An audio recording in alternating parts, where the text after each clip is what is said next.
when I got home, I was very unwell. And I had one last little bender in Melbourne. And then I think on the Monday morning, I was walking down some city street in Melbourne alone on my own, just going, what the, I hadn't slept for like 4 days. And it was just, I was an absolute mess. And that's when I said, all right, I'm going to do this properly and I'm going to apply myself, and I'm going to do all the suggested things. And I've been doing that ever since, and staying clean and sober one day at a time since back then. October the 27th, I think it was, in 2011. Hey, what's up, Vox and Hops heads? I'm Matt, the vocalist of Cryptopsy and the host of the Vox and Hops Metal Podcast, brought to you by Sound Talent Media, where I sit down with fellow metal musicians to talk about their lives, music, and craft beer. We have now just begun the second week of Vox and Hops' Sober February. I personally am really enjoying this. I hope that you guys are enjoying this as well. I have some great episodes coming up, including this one, where all of the content is focused on having a balanced relationship with alcohol. I think it is something extremely important and something that should be talked about and shared. So this is why I am doing Vox and Hops' Sober February. I'm super stoked about what I've accomplished this month, and I can't wait to release all the upcoming episodes which I have for Sober February. This Vox and Hops episode is presented by Heavy Montreal. Heavy Montreal is Montreal's premier metal promoter. When there isn't a crippling pandemic destroying the music industry, they normally put on a bunch of sick concerts here in Montreal. But not only that, they also put on one of North America's biggest and best metal festivals. Now, trust me when I say this, because it's the absolute truth. I have played shows all over the globe, and I have to say that Heavy Montreal is up there in my top 5, top 3, easily one of the best. I am so proud to be from Montreal and to have one of the world's best metal festivals be from my hometown. I am super stoked to have Heavy Montreal behind the Vox and Hops podcast. Before we jump into today's episode, I just want to ask you to subscribe to the Vox and Hops Metal Podcast. If you have already subscribed, something extra that you can do for me that would really help would be to rate it and write a review, because when you do that, more people just like yourself will be able to discover the Vox and Hops Metal Podcast. I also just launched the Vox and Hops Metal Podcast's mailing list. You can go and sign up to that on the Vox and Hops Metal Podcast's website, which is voxandhops.com. That is voxandhops.com. And when you do that, you shall receive one email a week containing all of the details of everything that has happened in the world of Vox and Hops during that past week, including all of the details for any episodes which I drop that week. If I have been a guest on someone else's podcast, the details for that will be included in that email. And more than that, you shall receive the links to any up-and-coming Thirsty Thursday virtual hang live interviews and the updated links to the Brutal Awakenings playlists, which is curated by the metal architect himself, my man Jerry Monk. If you haven't checked out the Brutal Awakenings playlist yet, you absolutely should. Jerry spends each Friday listening to all of the new music releases, a whole bunch of music. I don't know how he does it, but he does it. And then he just picks the sickest, the most exciting, the most extreme music and puts it all into one place into the Brutal Awakenings playlists, which is available on both Apple Music and Spotify. And the links for that will be included in the email to all of you Vox and Hops heads who have signed up to the Vox and Hops Metal Podcast's mailing list. Now, I'm very excited about today's guest. I am super stoked to have had the chance to talk to him. He is a very cool dude, an extremely intelligent person. Get ready, everyone. This is Vox and Hops episode number 228 with Matt Young of King Parrot and CrisisAct.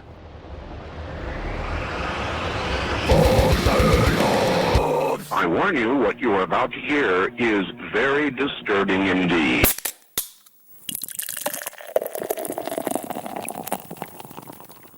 Hey, what's up, everybody? Today, I am with Matt Young, the vocalist of King Parrot and CrisisAct. Matt, I'm super stoked to be with you. How are you doing? I'm good, man. I'm good. Yeah, as we were just saying off air, I'm not just on holidays with my family out in a place called Lakes Entrance, which is out on the east coast of Victoria. So it's a beautiful little spot. There's lots of people with boats and people fishing and all that sort of stuff. So just got here yesterday and just enjoying it, man. It's great. Well, I greatly appreciate you taking the time out of your vacation to have a chat with me. Yeah, for sure, man. It's all good. I wasn't doing much anyway. I love it. I love it. Let's start with a bigger question of something more to chew on. How did you cope with the beautiful year of 2020? Well, I did a lot more recording of vocals in my garage than I've ever done before. And I'm pretty sure my neighbors all think I'm a psychopath. They're just like, 11 o'clock at night hearing these screaming and carrying on. So, but they all kind of know what I do. So, and I just say, it's all right. I'm not killing anyone in there. There's no one dying. It's all good. It's just me recording my vocals. So just, if it's too late or it's getting to be a problem, just let me know. But they're okay with it. It's all cool. But no, it's been good, man. I've actually, we've had the most probably full-on lockdowns, as you might have heard, potentially in the world. I don't know. In Melbourne, it was crazy. We had checkpoints all around the city. We had, like police and military a lot in the streets, which is something that, hasn't really happened before in Australia. And it was full on, man. And we're still not back to gigs or anything like that. I think over in Perth, they're having some shows and there's some limited capacity shows and all that sort of thing happening. So it's, it's been a strange year. And for us, for our band as well, like we usually like to tour and play a lot. And, if we're not touring and playing in, like in North America or Europe or, we're doing regional shows in Australia out in the sort of not as easy to get to places. So we haven't really done any of that. I think we played maybe 6 shows for the year, and that was it. Really early on, we went to Japan and did some shows with Phil Anselmo and the Illegals. We did 3 shows over there, and we did 3 headlining shows here in Australia earlier in the year, and that was it. So, I've released some music. We had some tracks that we had left over. So we released a short little King Parrot EP. It was on 7-inch as well, which was great. We weren't initially going to release those songs, but we did, and it turned out really good. We got it remixed and remastered and just put it out as a really limited sort of release, and that's gone really well. And I also worked on CrisisAct with the brothers Haley from Psychroptic, yes, and Brett from Revocation as well. So that's been heaps of fun too. So we all just we've never actually played together. Everything was just done remotely, and as I said, the vocals were recorded in my garage. So it's been so much fun to do it though, and we've got heaps more material to come. So those guys, Joe and Dave, are just absolute machines, as you're well aware, creatively and in terms of just churning out product. They're just continuously at it. So I can't keep up with them at all. Absolutely. The Haley brothers are absolute gems of human, and Joe is probably, I say it all the time, one of the most underrated metal guitarists out there. He is so damn good. Oh yeah. He's just the greatest guy too. He's such a quiet, humble man. True. But he's just like, he does all that Psychroptic stuff, and then when you listen to what he does with the CrisisAct stuff too, and all the other bands that he's played in too. It's amazing just to sort of see the versatility. He can just straight into this old school grind sort of stuff that. It's like, wow, you can do that as well. Great. And he does the Psychroptic. And, he plays drums in a cover band. I don't know if you've ever seen all that. Not, no. Apparently, he's a better drummer than Dave.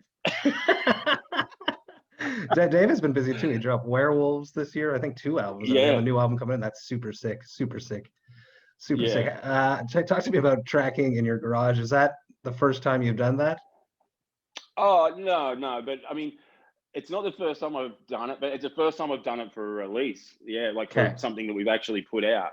Okay, more just for demoing before going into a studio? Yeah. So yeah, I just asked Joe what he wanted me to do and how he wanted me to do it and all that sort of stuff. And I just made do with what I got. I certainly wasn't decked out for decked out for doing a proper vocal booth recording or anything like that. We just made the best of it. But I think with Crisis Act, the idea wasn't for it to be, pristine or anything like that. It's supposed to be a bit rough around the edges. And although the final product, I think he mixed it quite smickly. It was like it was probably turned out a little cleaner than what I thought it might, but nevertheless he does a great job, and the great thing about that band is absolutely everything is in-house. So I did a bit of the social media stuff, and Dead Set Records is a label that I've just sort of started doing very slowly this year with just those two, the King Parrot and Crisis Act release. But Joe does all the mixing and, obviously does the drums and the guitars and all that. And Joe made the videos.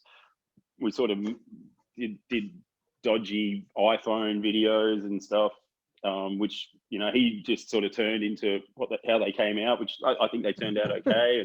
And Dave does all the distribution. Like Dave, as you probably well know, is, very busy with the touring side of things out here in Australia, and he is always touring bands. And obviously when that slowed up, he just diversified his business and became a distribution guy. Really? So and smart. He's doing merch and all that, now, and he's got a little warehouse set up. Sick. So smart. He made himself a warehouse job, So I'm like, okay, that's cool. But yeah, he's pretty determined not to have a boss. So good for him. Good for him. Yeah, it is. It's great. Vox&Hops is all about hanging out with my metal friends and talking about their lives, music, and craft beer. Now, you will not be talking about craft beer because you have been sober for 9 years now. So congratulations for that. That's amazing. Yeah, thank you.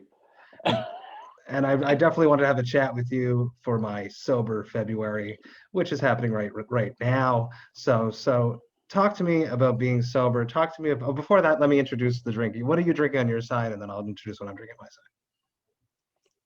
In here? Yeah. It's a dirty chai. So, you know a dirty chai? I do not. No, I know chai tea. It's a chai latte with coffee in it. Oh. Yeah, it's the best. It is the best. So it's sweet like a chai and all that sort of stuff. And then I like to add a little bit of coffee. Because I'm on holidays, I'm got instant coffee in it, which isn't what I would normally do. I'd usually get the coffee machine. I put like 2 or 3 shots in, depending on the size of the mug, and put some of this. I'll just grab it for you. This stuff. Oh yeah. It's like just powdered chai stuff. It's probably full of sugar and not very good for you, but it tastes fantastic. I love it. On my side, I'm going to be drinking Frères. Hickson, it is their alcohol-free IPA, India Pale Ale. It's very cool. There's a whole bunch of non-alcoholic craft beer that's popping up here in Montreal, and I really think that 2021 there's going to be a lot of non-alcoholic options. They actually just released a non-alcoholic gin as well, which is actually really tasty. I'm going to crack this. Interesting. Yeah, it really works. It's they actually use they use dune pepper to mimic the heat that alcohol would cause on your throat. It's actually very interesting. Wow. Yeah. That sounds very interesting. I probably wouldn't try it, but it sounds interesting, that's for sure. Super stoked to have you with me. Cheers, man. Excellent. So let's dance into being sober. It's been 9 years now. Do you remember when you were drinking, when you started drinking? What was your relationship with beer when you just started out? Do you remember that first brew? I do very, very well. I was probably in the 5th grade, so I was probably 11 or 12 years old. I went to a party with my friend who was in 7th grade, so he'd already started in high school, and I was in primary school. And I went and had a sleepover at his house, and he's like, "We're going to this party. It's a guy that's in year 12 from my high school, and anyone's invited, and it's free beer." And and I was like, "Yeah." And I was very young, and they had a keg of beer there, and we went there, and we were like these two little kids at this party that I was just like, what the hell? And we were drinking, we were just drinking and drinking and drinking, and I must have probably had maybe 6 or 7 beers, and I was blind drunk.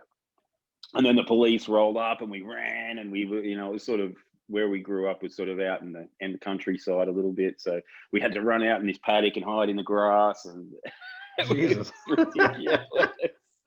But for me being sober, it's like I look back at that stuff and just know that I had alcoholic tendencies from a very young age, and addictive tendencies from a very young age. I knew that's what it was. When I so when I found out that, or subscribed to the idea that addiction is a disease, it made a whole lot of stuff make sense for me.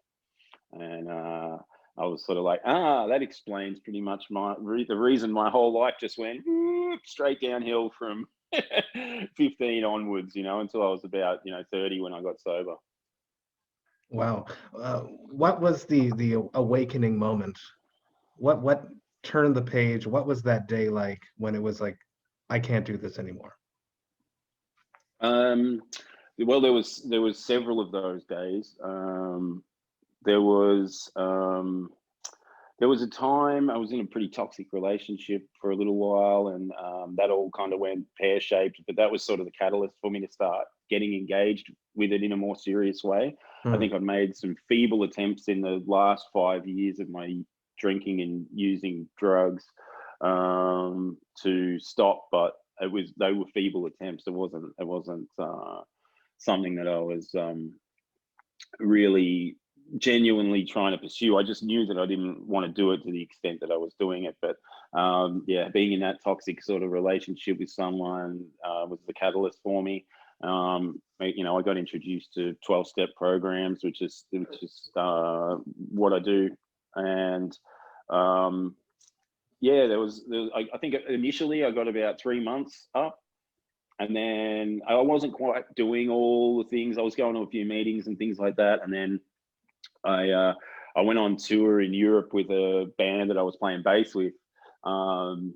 And as soon as I got to, we flew into Frankfurt, and we drove from Frankfurt to Hamburg. And I had 3 months sober, and I was planning on doing this 6-week tour sober. And I think I lasted about an hour on the Reeperbahn.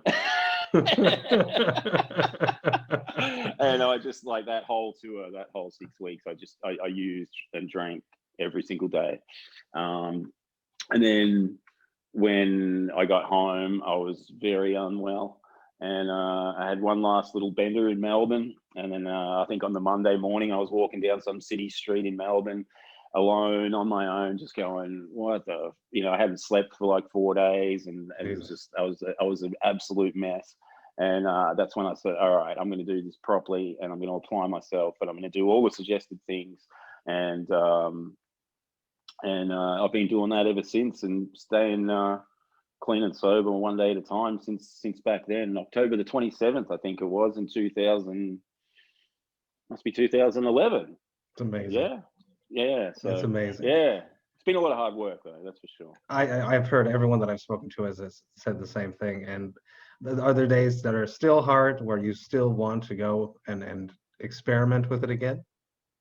Oh, I could just have one beer, Yeah, no, I know I can't. I know I can't have one. I know one. There was a good old recovery saying is one's too many and 1,000's never enough.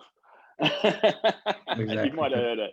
Yeah. But look, my life is pretty well sort of focused around recovery stuff at the moment, as well as doing all my music stuff and my family and all that.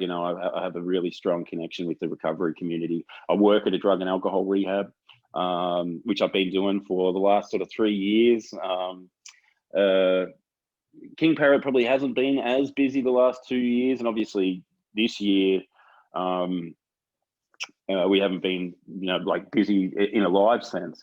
So I've been just working as a manager at the drug and alcohol rehab down near where I live, and so I'm in contact with those people. I do a bit of counselling and stuff like that. So that's pretty much what I do with my time these days. That's so amazing, and it also just puts you back into perspective of where you don't want to go back when you're dealing with people who are freshly becoming sober.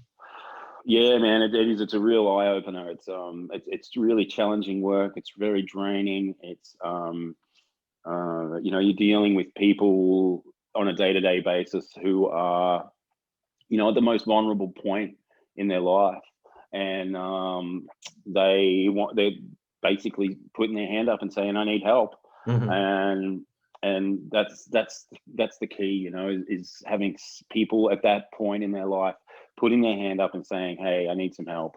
And if they want that help, then we can help them and show them a way to live, which we help them create the foundation, and then from there they have to take it themselves and implement it in their own life. And we do lots of different things. There's like a 30-day program, a 60-day program, a 90-day program, and then you can, if you still need some more treatment, you can go into a transition program when you can start doing a little bit of work and things like that outside of the rehab. So yeah, it's very involved. There's lots of different things that we do. We try and introduce people to all sorts of stuff that they would never really have done before, like meditation and yoga, and we've started doing sound baths and stuff like that, which is really cool. Yeah.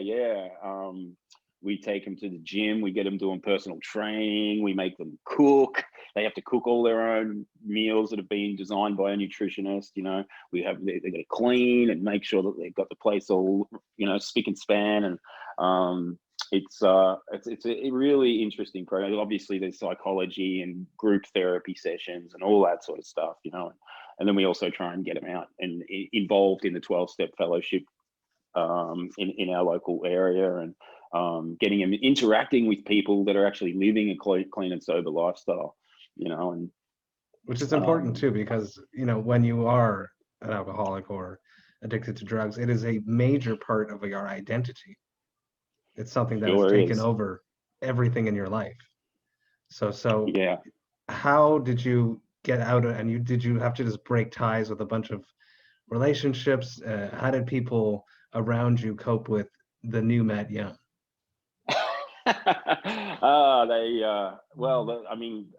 For a lot of people that I was spending time with, I just disappeared. I disappeared. The guys that who are my close friends, the guys in King Parrot, they still drink and all that sort of stuff, but they're very respectful of what I'm doing and why I need to do it. And it was interesting because when we first started King Parrot, I was still drinking and using drugs, and we played I think the only show that I played while I was under the influence of drugs or alcohol with King Parrot was the first show we ever played, and it was fucking terrible. And we were so bad.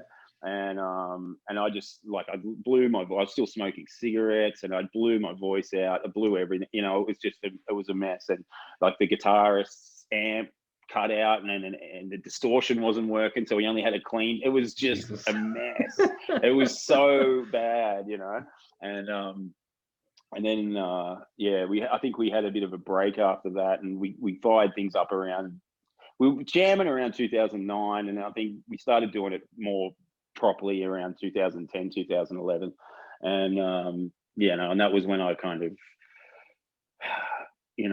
had to really just go, if I'm going to do this and do these vocals the way that I want them to sound, and apply myself to doing this, and do all the things as a band that I've always wanted to do, because I'd always played music from 15 until I was 30, but I never really done the things that I wanted to do.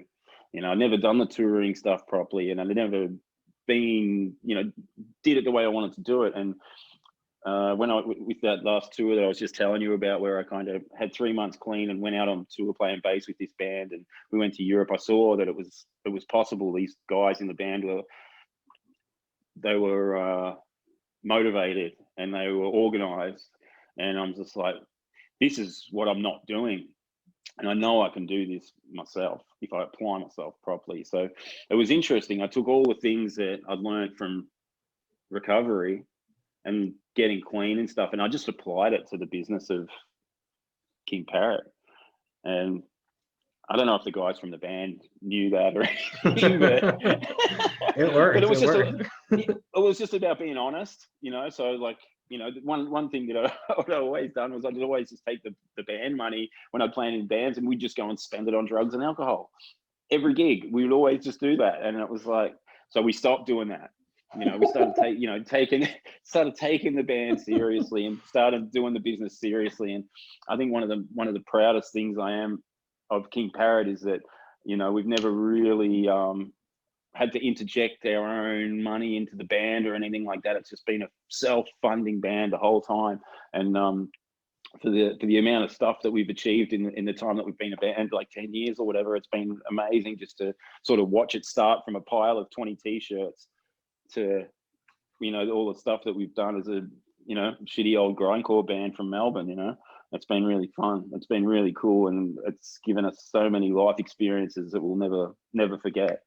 So yeah, but going back to the original question, yeah, I sort of had to cut a lot of ties, and yeah, the boys from King Parrot have been really supportive. Initially, it was a bit of a shock to the system because I was very, okay, I'm at the gig, I'm going to be here. I had to have a support person with me. I had to have someone there with me, and then I would, you know, maybe sell some merch or whatever, and then I'd just be like, no, I'm shutting it down, I'm leaving.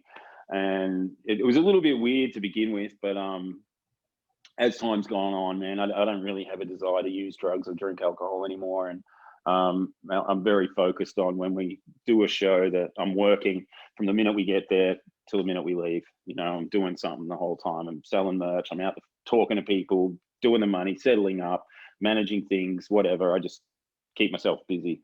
And I think the other guys like that arrangement, so it's pretty. I'm sure they do.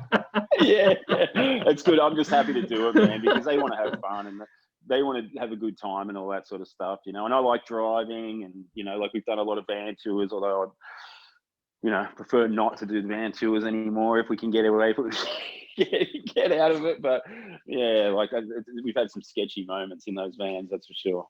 Yes, As I'm sure you can relate. The ultimate band member. Everyone just loves you. You do it all.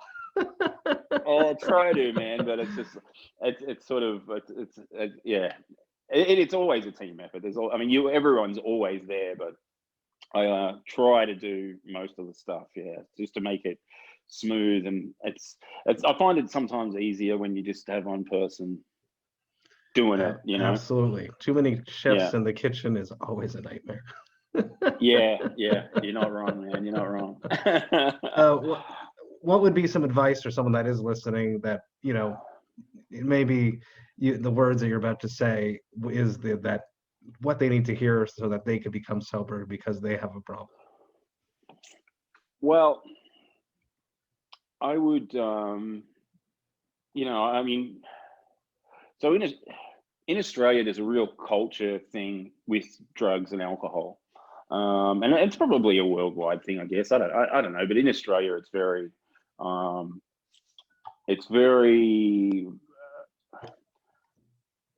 prominent in our society that, you know, you drink beer and you smoke bongs or you smoke pot or whatever, you know. And I found that a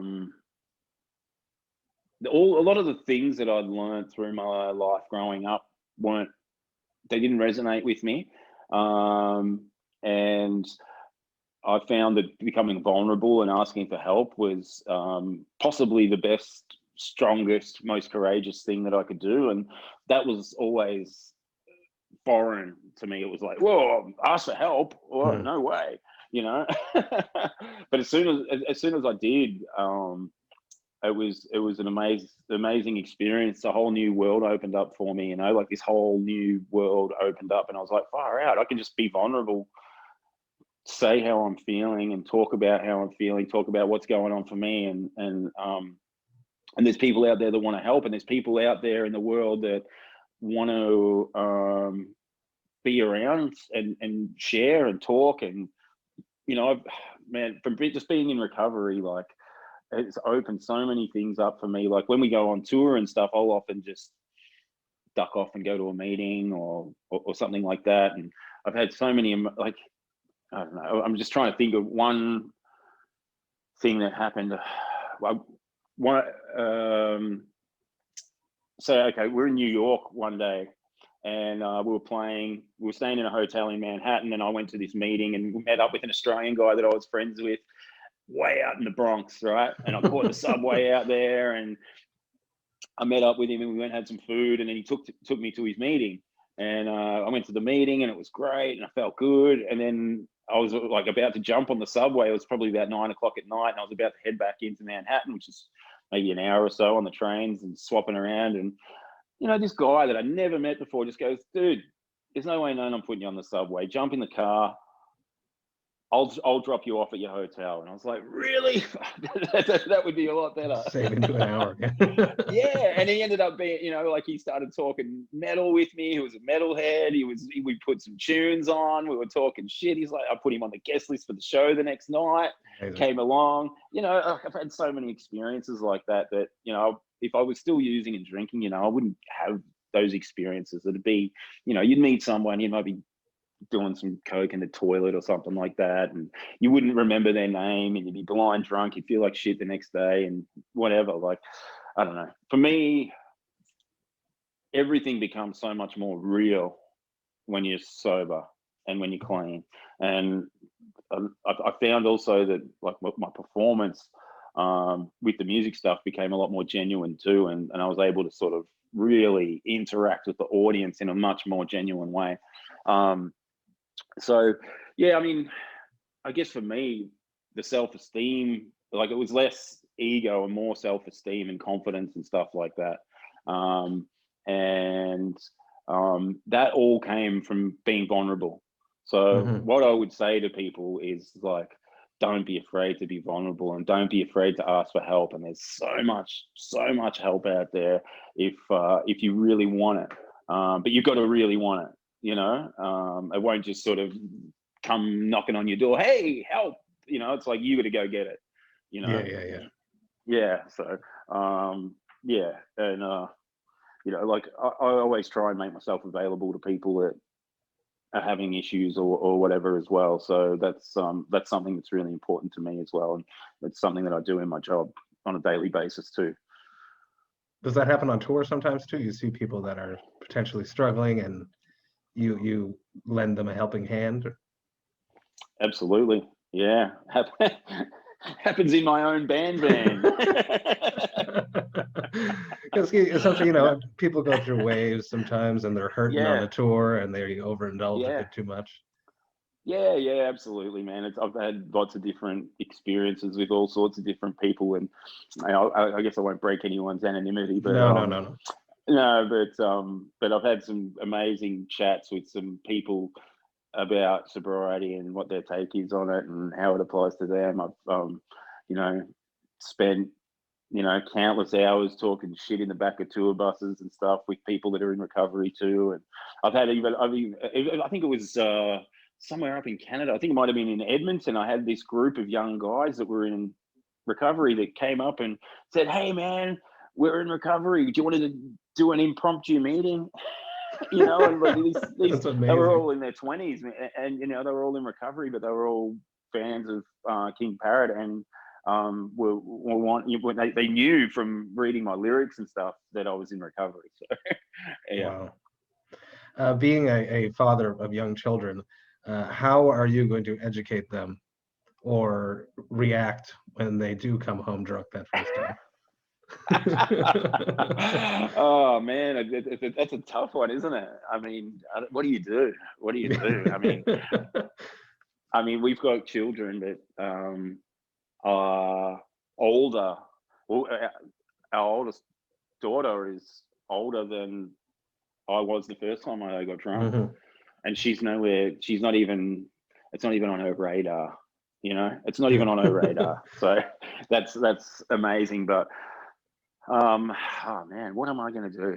Well, I can't get angry. That's for sure. I can't get angry or upset. I wouldn't really want to, but I could always take them into Meeting. to my work for the day Yeah. and say, hey, do you want to come and see how this ends out? For Yeah. Because like addiction is such a cunning thing, and it's not just it can be a hereditary thing. I hear about families all the time that this my dad's a drunk, my mum's a drunk, my sisters are all, like everyone's affected by it. But then you also hear stories of people that are affected by it just because they might have come from the most perfect upbringing, like spoiled rotten kids or whatever. It just doesn't discriminate. But I think the one common thing is that once it's in there and it's happened and it's done, that it's there. Mhm. And to my knowledge, there's no cure, but we can treat it. So that's kind of the way that I look at it. And and in terms of the kids, I mean, yeah, I can just, hey, come and do some work experience for the day, and you can see what happens to people that like to fuck up too much. I have seen you once live. I wish it was more. I Yeah. wish we had toured together. We'd have so much fun. We were It was supposed to. shit. That's true. That's true. Yeah. Many years ago. It was at Foof's when I saw you, and Yes. I had heard your music before. I'd seen the music videos, but I'd never seen you as a front man before. And you walk onto stage with a 2-4 water. Yeah.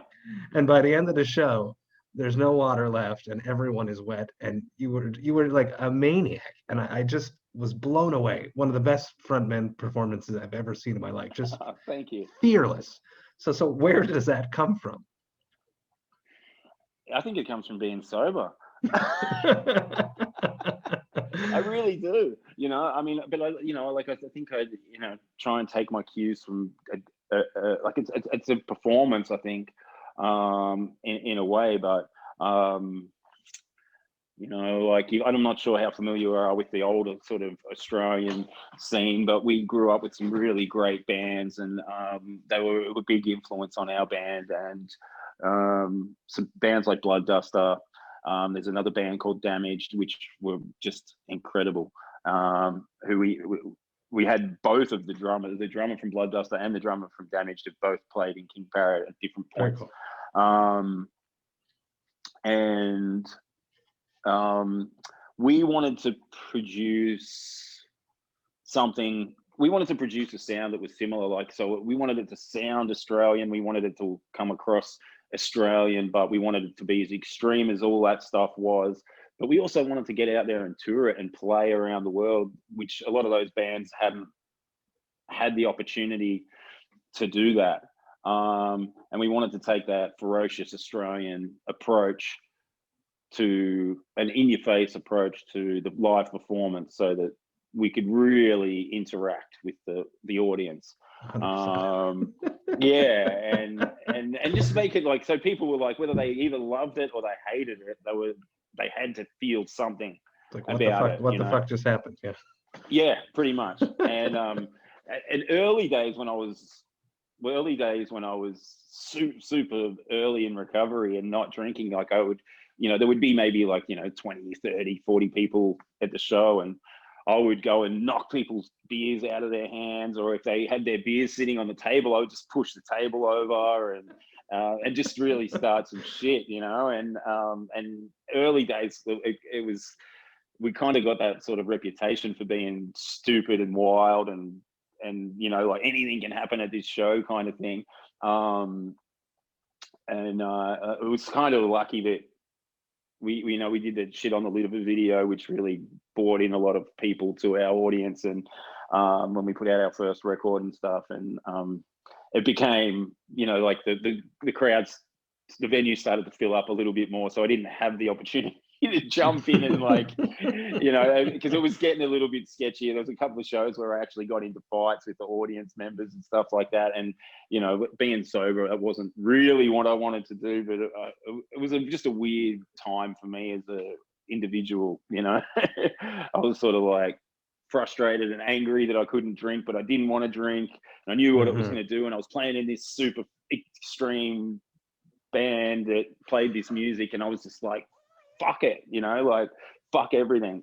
And that was probably, I guess what a lot of people saw. And it's probably turned into something a little bit different now, but it's still as intense and in your face as it always was. I just try not to get into fights with the audience. I don't want to be Gigi Allen. I don't want to shit on anyone. No. There's a lot of love in metal, and I like that. So I like to keep it absolutely. That way. It's like an organized violence that ends up in a hug. Exactly. That's what I like to see. That's what it's all about. Yeah, absolutely. Yeah. One last question. I would like to focus on the positive, the silver lining of COVID. What is the best thing that happened in your life because of COVID? The best thing. Well, me and my my fiance, we had a daughter. That's amazing. That was the best thing that happened, man. And wow, it was full on, like being in the hospital and all that sort of stuff. It was full on, and my partner was so incredibly brave and strong and courageous and loving and amazing. She's just done an amazing job. She's an amazing mom, and she got through all that with flying colors. And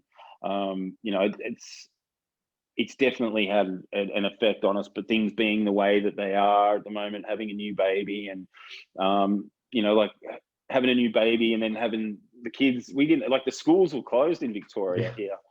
So we had like all the kids at home while I was working, trying to do work. And then it was chaos. It was really hectic. And, I can imagine.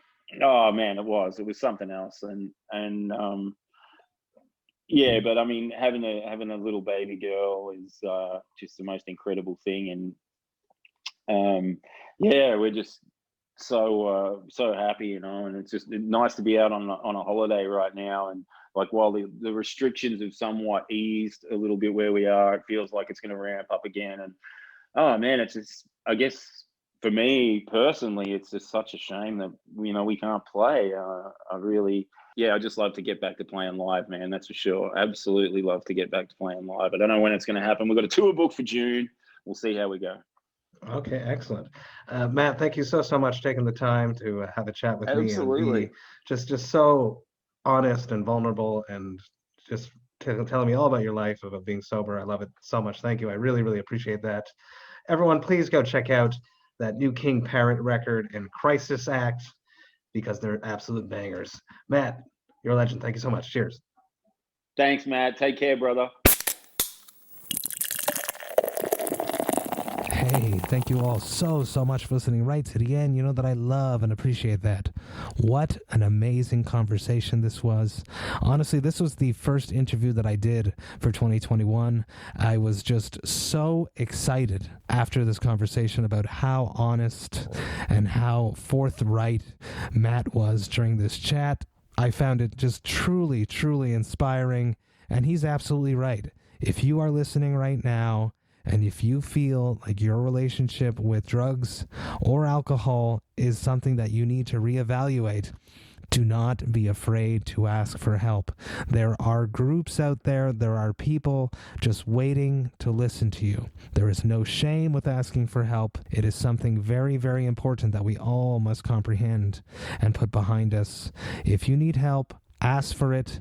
There will be hands waiting there to grasp you and to lift you up and to put you back on the right track. I am so inspired by what Matt has done, changing his life completely, just putting himself on a much higher plane, and he's accomplished so much, and this is something that you can do too. So be like Matt, turn the page, and make yourself a better person if that's something you think you need to do.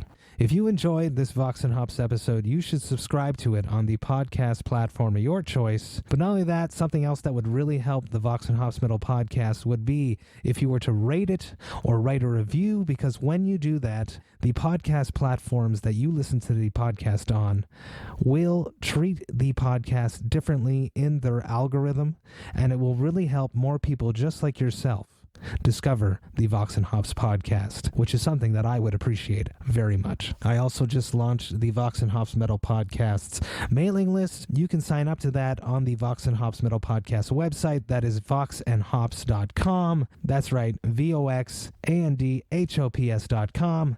When you sign up to this mailing list, you shall receive one email a week containing all of the details of everything that has happened in the Vox and Hops Metal Podcast's world that week. I don't want you guys missing a single thing. There's a whole bunch of really cool stuff that happens, and I would hate for you to miss it. So sign up to the mailing list, and you won't miss a single thing. The Vox and Hops Metal Podcast is brought to you by Sound Talent Media. I have 2 more episodes coming at you this week. I got one dropping on Thursday, which is the live interview, which I recorded at last week's Thirsty Thursday virtual hang with Keith Wampler of The Convalescence. And I also have one more coming at you this Friday. But until then, remember to enjoy life, metal, and craft beer. Cheers, Vox and Hops heads.